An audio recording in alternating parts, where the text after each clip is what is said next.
Welcome, everyone, to the most authentic corner of the internet where we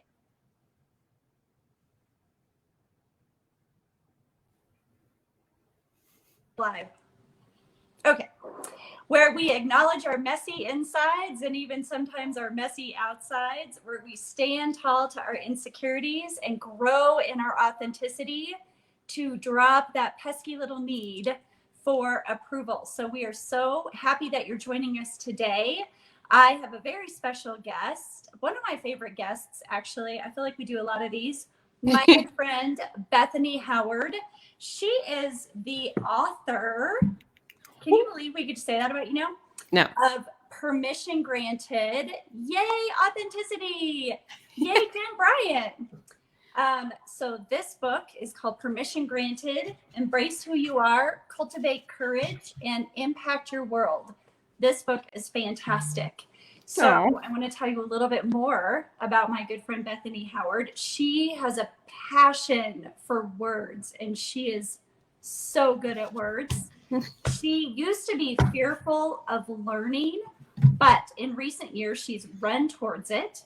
As she has learned more about God and the world he's created, she has also learned more about who she's created to be. Bethany's discovered that she is more than the roles she fills. She has passion, purpose, and possibilities. I completely agree with that. It's been a journey for her, and it's one that she wants to walk with you too. Join her at bethanyhoward.com. We're going to drop a link in a little bit. And be sure to bring snacks and drink. Yay! Bethany, this book fills me with all the joy. I mean, for real. So welcome, Bethany. Thank you. You're here. You put a book baby in the world. That's not a small thing. And I still am amazed. I still don't know exactly how that all transpired, but it did. Yeah. So tell me, how has your week been going? Oh, she's also a type 9 on the Enneagram, yes. Just like me. That must be said because that's what we're talking about today. Yes. So how has this week been for you, my friend? It's been a lot of quicksand. Ooh. Yes. Tell us more about that. There's things that I should do. There's things on the list of things to do, but I just can't seem to make progress. I just can't seem to move forward. It's painful. I just keep putting things off and I don't know why. So tell me more about that feeling of quicksand. And what's going on in your head when you're mucking around in the quicksand? What does a day look like in quicksand world for Bethany? Lots and lots of scrolling. Oh gosh, yeah. Lots and lots of scrolling. Lots of piddling around. And hi Kim, hi Jen. Lots of putting it off until tomorrow. Lots of it's not really that important. It's just my job, but lots of just job schmob. Yeah, I just move slowly, very slow, without a lot of motivation. I mean, I guess that's the difference. If you're really stuck in quicksand, you want to get out of it. Mm-hmm. In real life, you would want to get out of it. Yeah. There's an action to it. Okay, I got to sit down and work, right? That's how I feel normal people get out of quicksand. Yeah, but when in this quicksand, it's kind of I guess kind of like a piggy. I'm just gonna hang out here. I'm just gonna wallow. I'm just gonna the Oreos and the remote control.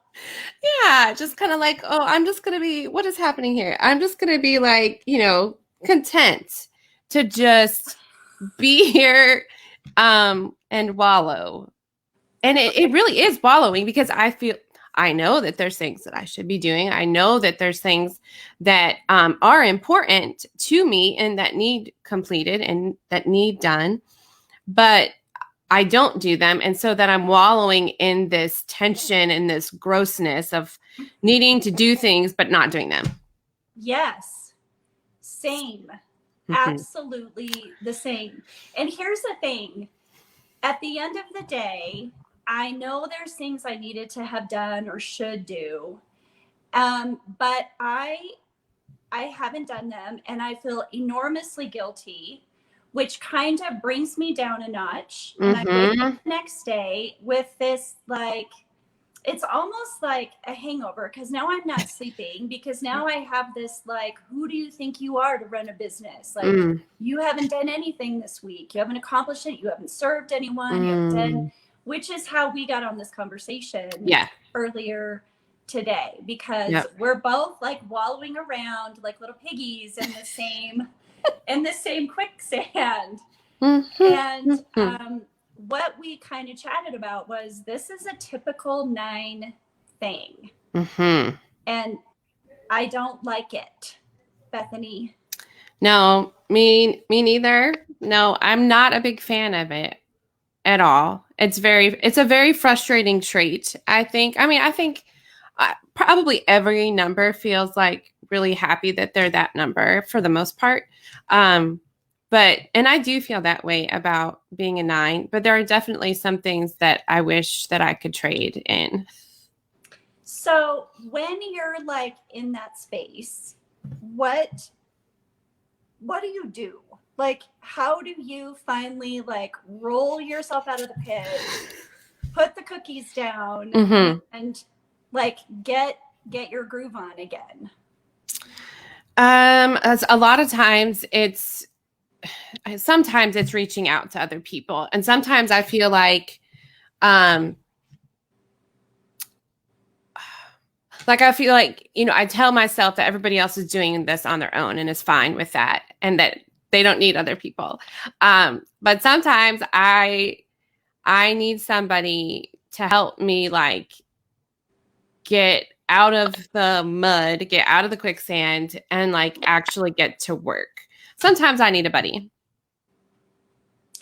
Well, I think that's exactly how we even stumbled on this conversation, because you and I Marco Polo each other a lot.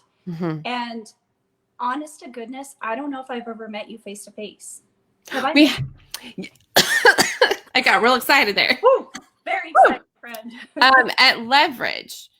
So not last year, not in 2020. It must have been in 2019. We were there at the same time. But we didn't like talk a lot at that point. We were in separate groups. So we didn't have a lot of opportunity to connect then. Okay. So really where we connected was Kathy Lipp's Kickstart Academy for writers and speakers. Yes. And that was like 2 years ago. So the point is, you and I have been journeying on this, like, doing our business ministry thing together for the last 2 years. Obviously, you've seen how far I've come. I've watched how far you've come. So you are like my natural go-to when I cannot. And here's the thing, I don't even care. Like, when I'm in that space, I don't care that I'm on the couch. Like, this is horrible confession time, but in the middle of the day playing Candy Crush, like, I don't care. I feel like there's nothing that needs to be done. There's no sense of urgency. And pretty soon, like, it just gets to be too much. So I do a little Marco Polo with Bethany, and I'm like, girl, something is wrong. Like, I feel blue, like down. Yes. It's nothing in my life to feel down about. I have a fabulous fella who is my biggest cheerleader. I have 2 amazing boys. I have this career that I love. I love this career. I love what I'm doing. I have lots of opportunities. Things are really happening, but something just kind of comes over me. Yeah. No, I feel that. That's my number 1 tip is if you're a 9 and you are kind of in this like mucky place, we're going to call it the piggy in the quicksand.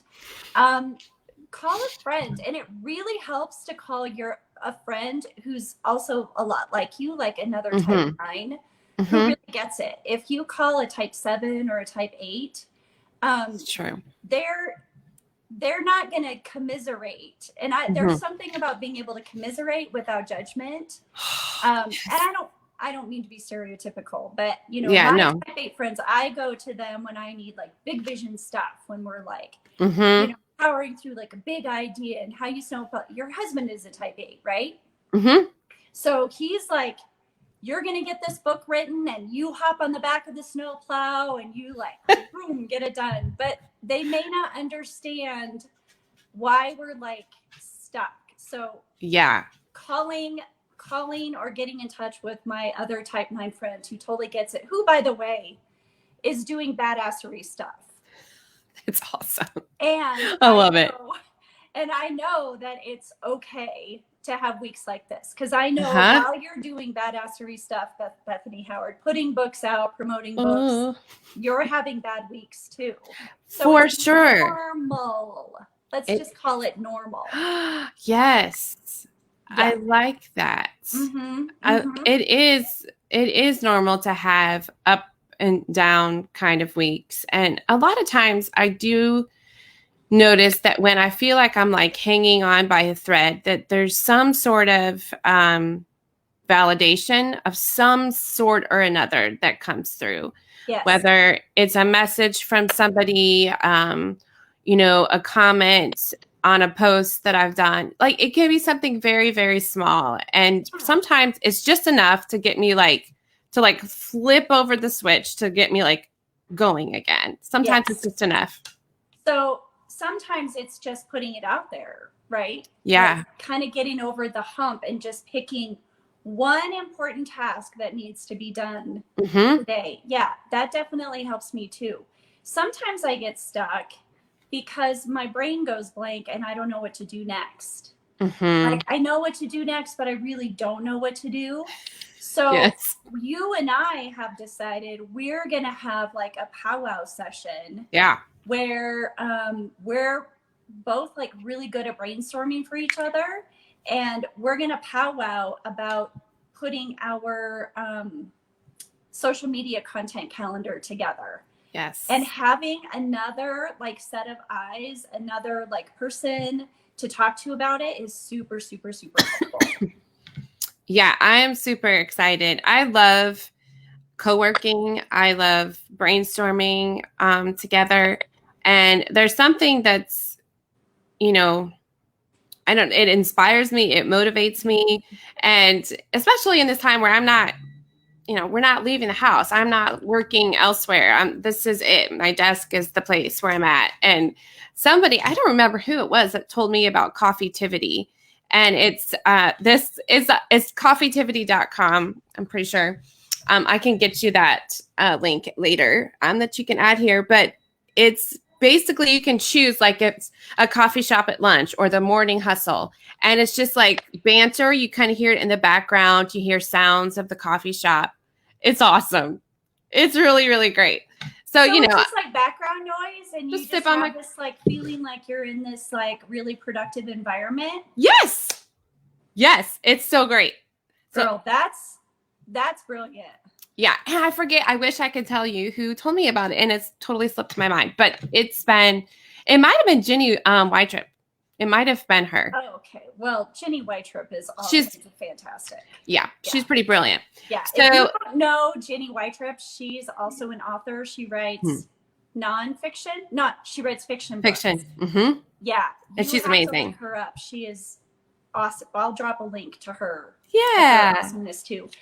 Okay, so along those lines, another idea that I really appreciate is like work together sessions. So we kind of womaned up and did that early this morning, even though when we both suggested it, because it's kind of part of our culture, when you work in ministry by yourself, work together sessions are kind of the norm for, I guess it's our who we roll with, right? With Kathy Phillip and her crew.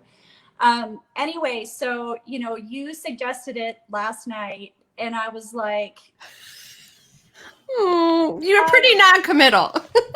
Fine. I guess if I get up, I'll send you a link. Yep. Blah, blah, blah. But I have to tell you, okay, so this is what a work together session looks like.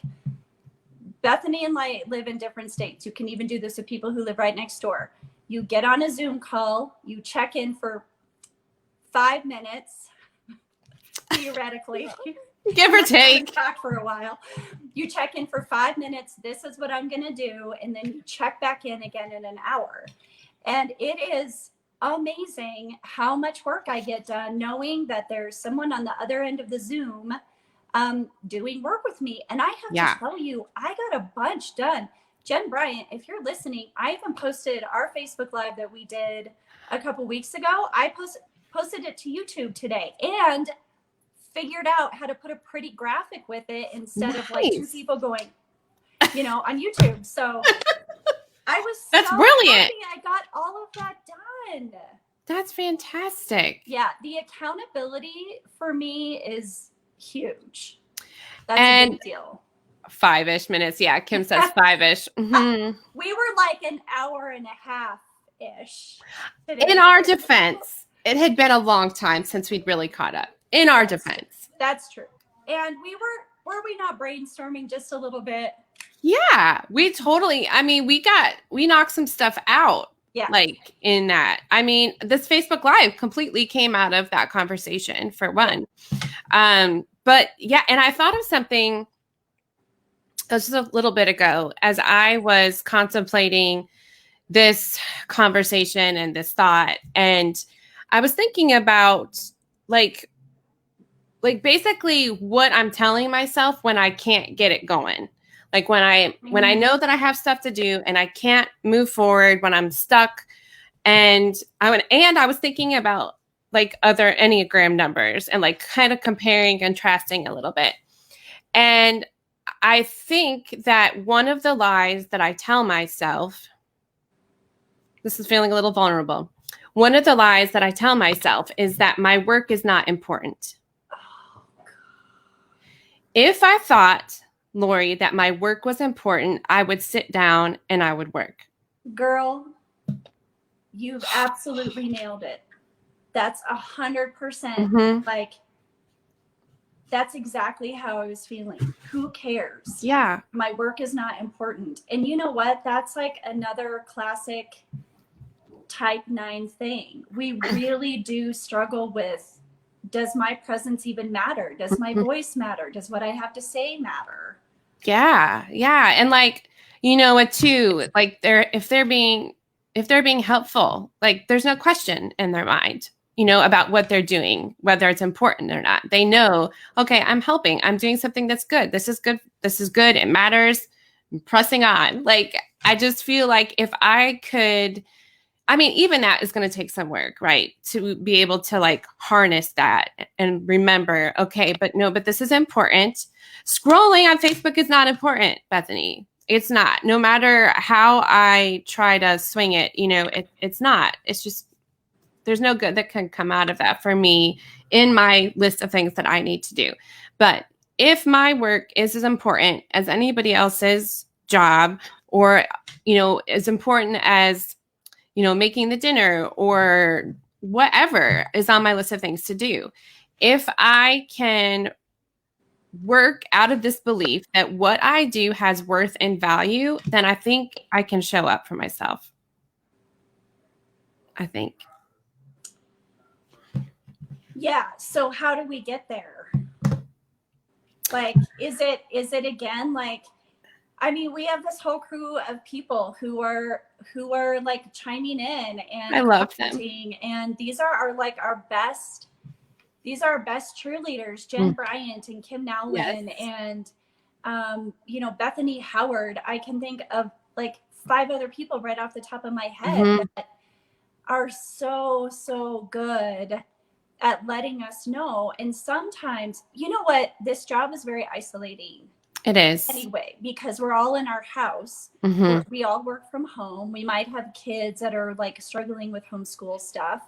And so that like can knock us off our game, because that ruins any like confidence we have about who we are being a mom sometimes. Oh yeah.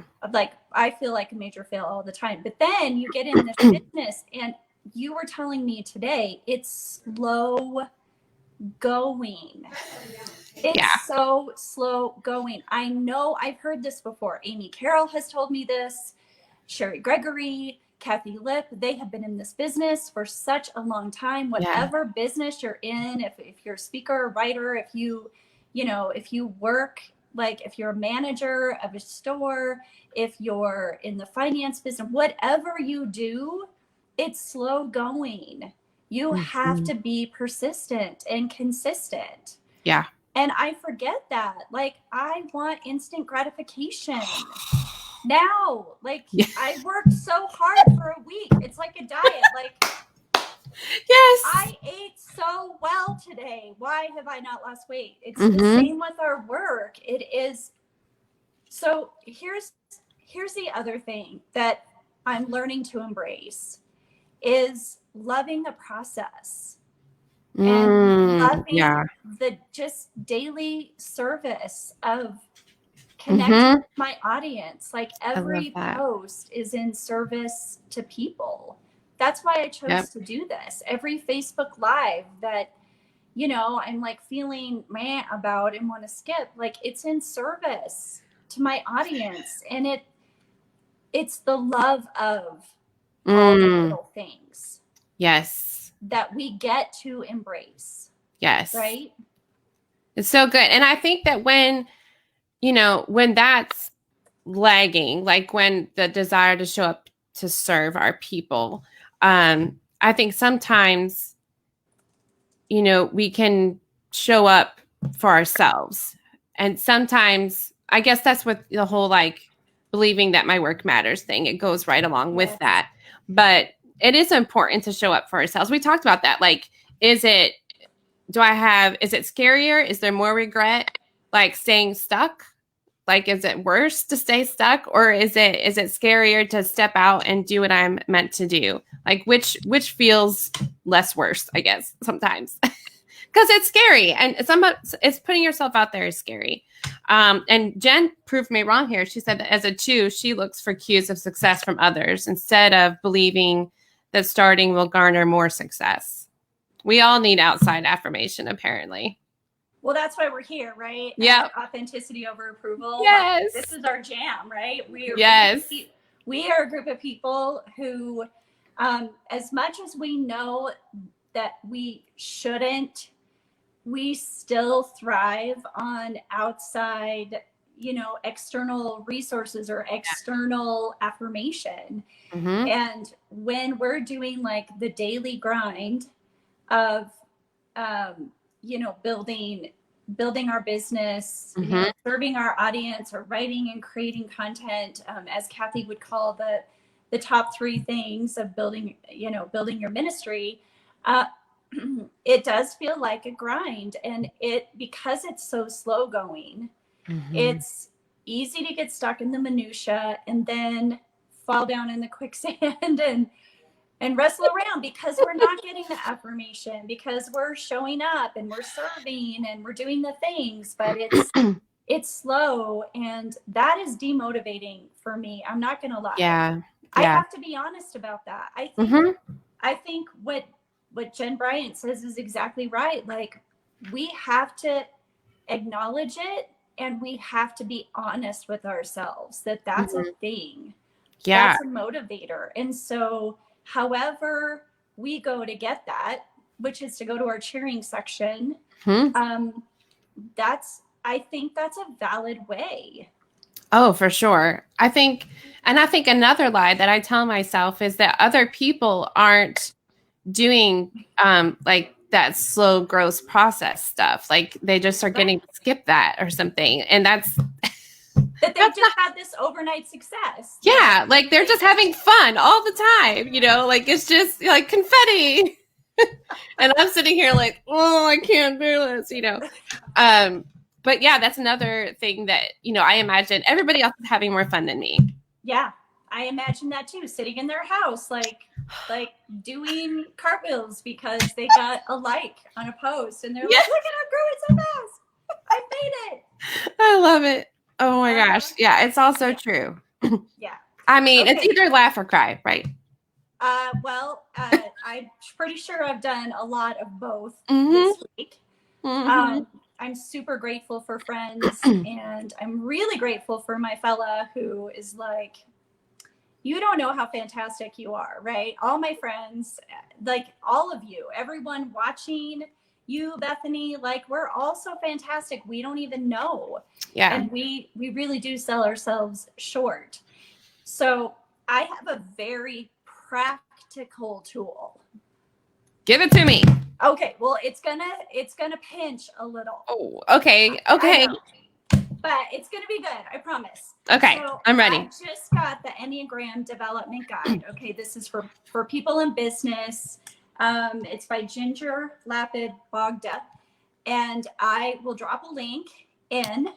Okay, but this is pinchy. I'm not gonna lie. I read this and I was like, I don't like what you're saying to me right now. Ginger, come on.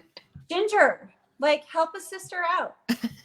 Okay, so the thing about 9's is that we have a hard time committing to tasks and getting stuff done. So the basic activity to set priorities and to keep them.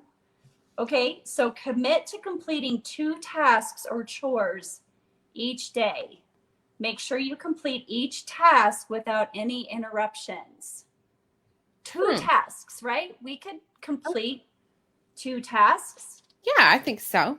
Because we kind of have a hard time with that. So 9's often, okay, this is the pinchy part. 9's often have difficulty setting priorities and sticking with them. This leads to procrastination as the 9 begins one task, then another, and then both get put aside for an activity such as, this is painful, y'all. It's not a 3 thing, Kim. I would say this is a human thing. Anyway, okay. Such as cleaning the desk or organizing the files. Jeez. First, you have to be really honest about your tendency to shift priorities and put things off. You need to notice how and when you do this, then assess the consequences of this behavior. Ew. Yeah. That feels yucky. That does kind of feel yucky. Nobody likes the word consequences. No. That's mean. Don't be so mean.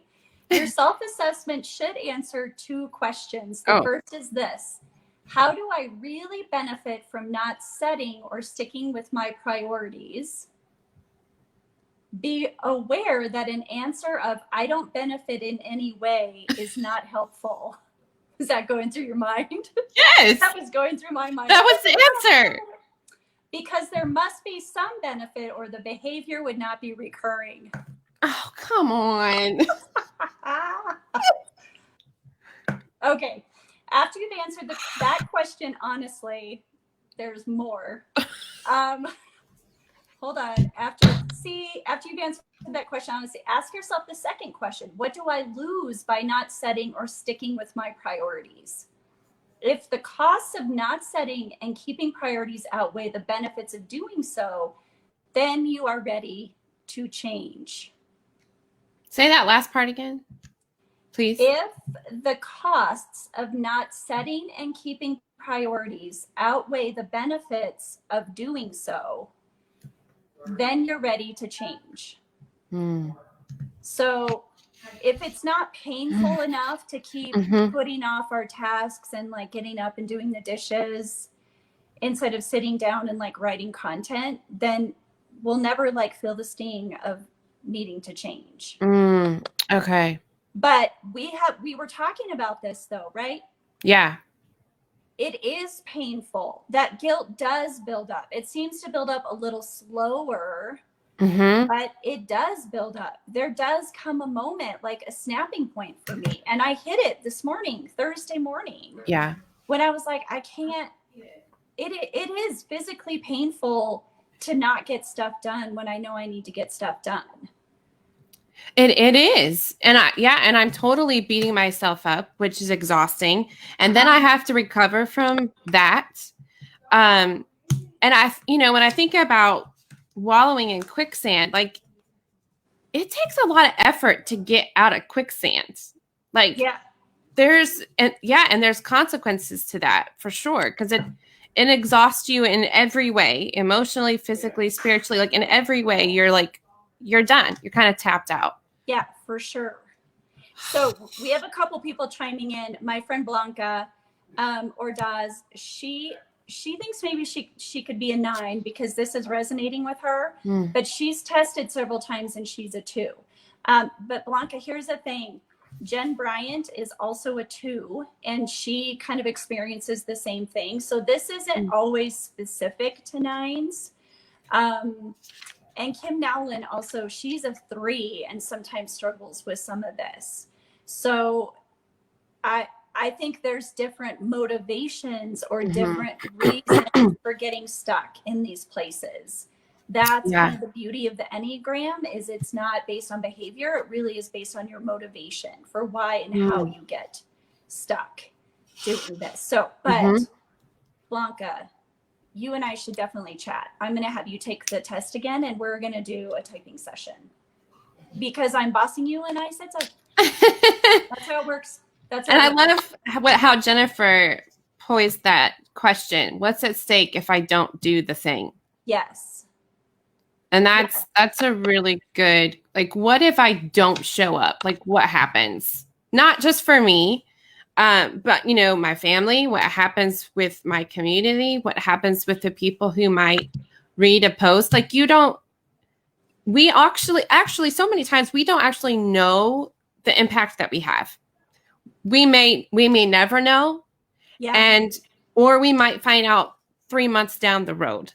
Like, oh, that post that you made in February. Oh my goodness. I'm like, you read that? Like what? Yeah. We don't know sometimes. That's the super hard part about like this ministry that we're in is that we don't know what's at stake. We don't know what the cost could actually be. We should, like, I'm sure there's people out there who should. So if you, who? Well, I mean, here's the thing. That's where I get fuzzy. That's where my own, I think, 9ness like comes in. Like, well, if I'm not getting immediately validated or if I'm not seeing immediate results, then there must be nothing at stake. And that's a lie. That's a lie. Yeah, no, that's good. That's good. That because I'm all about instant gratification as well. Like whether it's a craft, like if it's something that's like knitting, no, I'm out. Done. I'm not interested in trying knitting. But like, if I want to decorate the mantle, I'm all about it because 20 minutes, done. And it looks great. That's how I feel about cooking and like cooking a healthy meal because I feel better. But, like if we relate it to exercise or working out, because I am in a terrible mindset about it right now. Oh, God. I have no idea what's at stake if I don't do the thing, except that I just don't do the thing. But over time, I could be like the benefit could be so much greater. I could be getting stronger. I could be able to run farther. I could be able to climb higher mountains. I could be able to lift heavy things. Like, I don't know.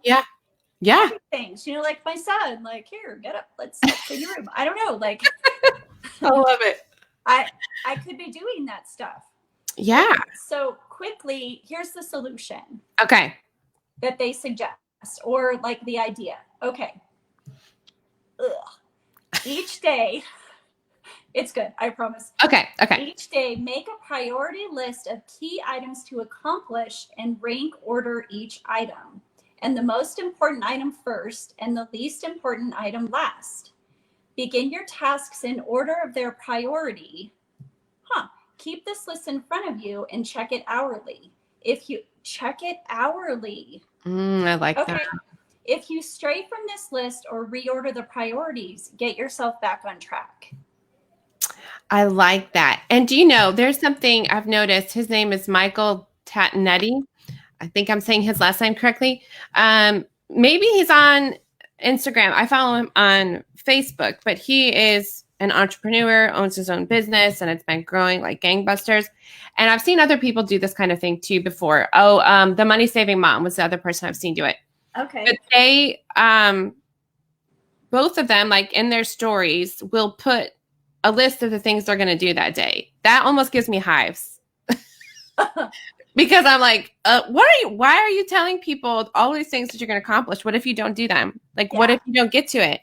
What if you decide to bake a cake instead? Like, what then? Yeah. And that's like, I end up all off course because the priorities maybe are off, or because I forget them, or because I decide that my highest priority is chocolate cake. So I love joy. That sounds great.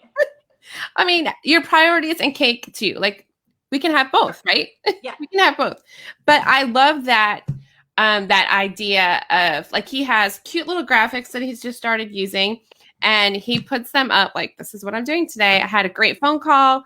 I'm going to have lunch with my girl. Like all of this, and it's just like, okay, like this is how somebody who takes their work seriously runs their day.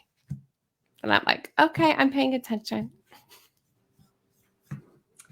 I mean, I know that we take our work seriously. Mm-hmm. It's just that we have bad days, right? And I'm sure that he does too. But he probably, and I fight structure. I don't love structure. I think that's a 9 thing too. And you know what? Don't boss me.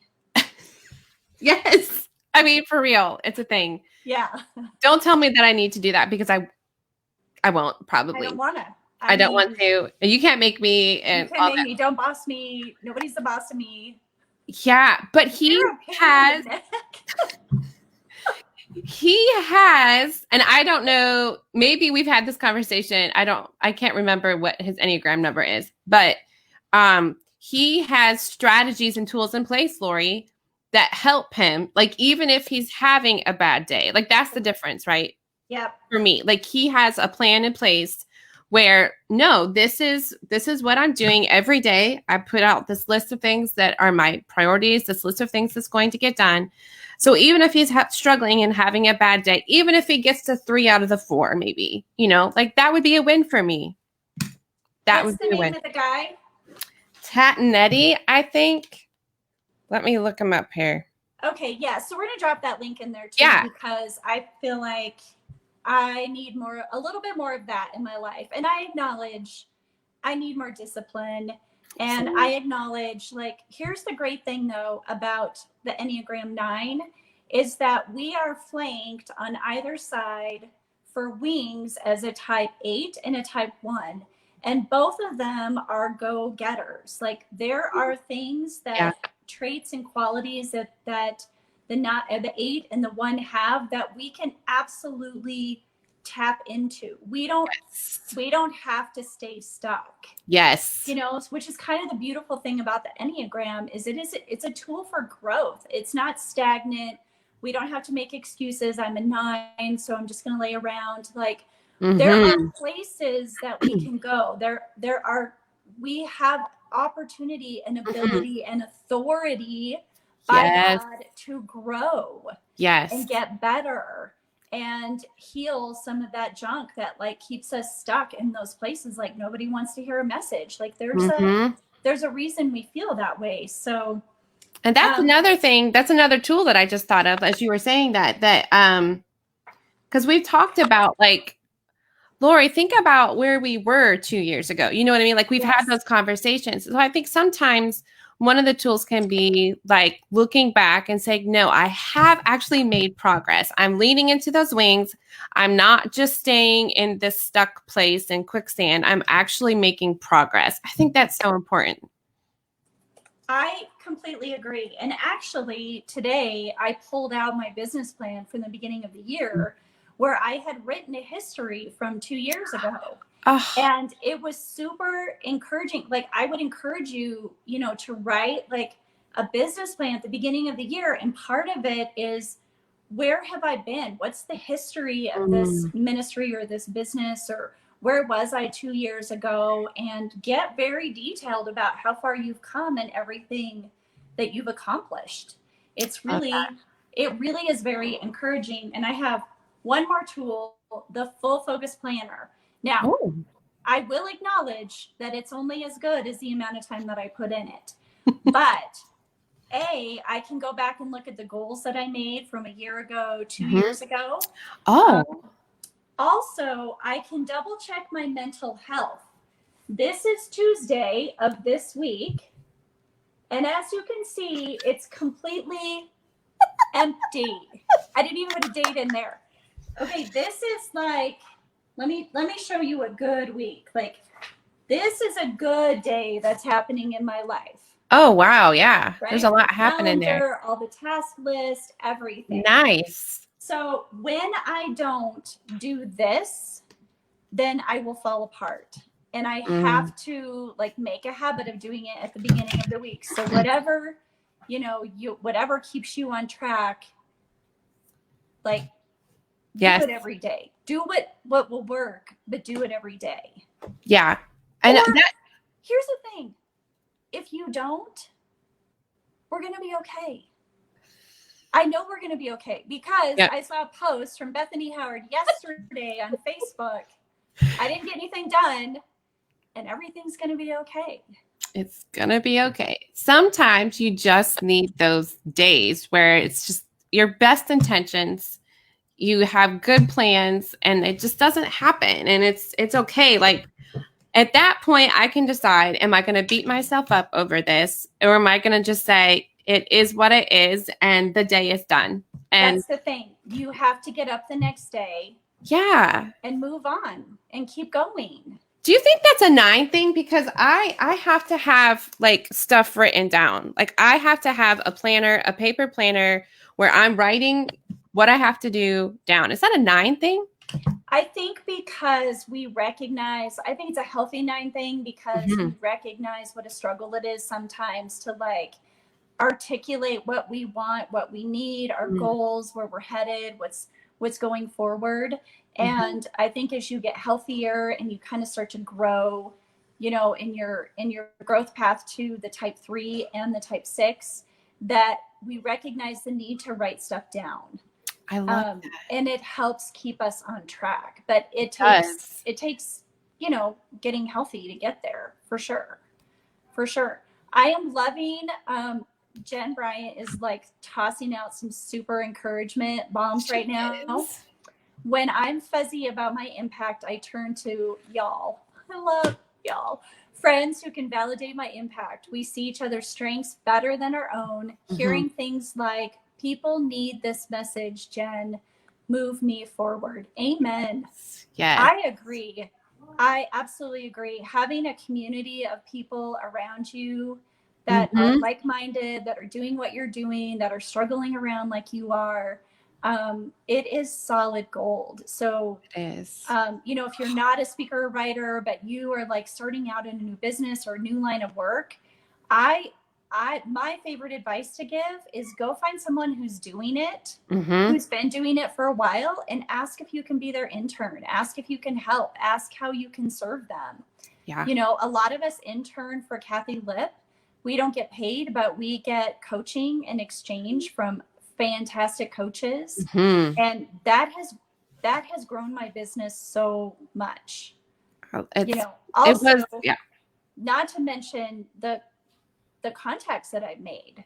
Huge. The people that I've met from that experience. Such a gift. Amazing people. Yeah. And Jen says one more thing. I think this is the most beautiful thing of all, authority to grow. That's what makes Permission Granted so powerful. Your poetry gives readers fuel to move forward bravely. Oh, that's beautiful. That's so beautiful. Yeah. Jen, we love you so much. So much. And Jen's doing the hard work too. Like she just released a book proposal. Yeah. And she just launched a new program. Like she's a rock star. She is. She's a rock star, and she is a generous rock star. Like she's so sweet. I just appreciate her so much. All right. Well, I think we have thoroughly like hashed this out. This little piggy is going to go to market and get out of the Oh my gosh. I don't know where that, like, it's the perfect picture for me though sometimes. I don't know, but it's awesome. If I send you like just an emoji of a piggy, like you're going to know, like my frame of mind, you're going to know like, okay, she needs me to like reach a stick out so that she can climb out of this mess that she's got herself in. So, I'm going to get right on the polo and like, we're going to chat about it. Thank you. Friend.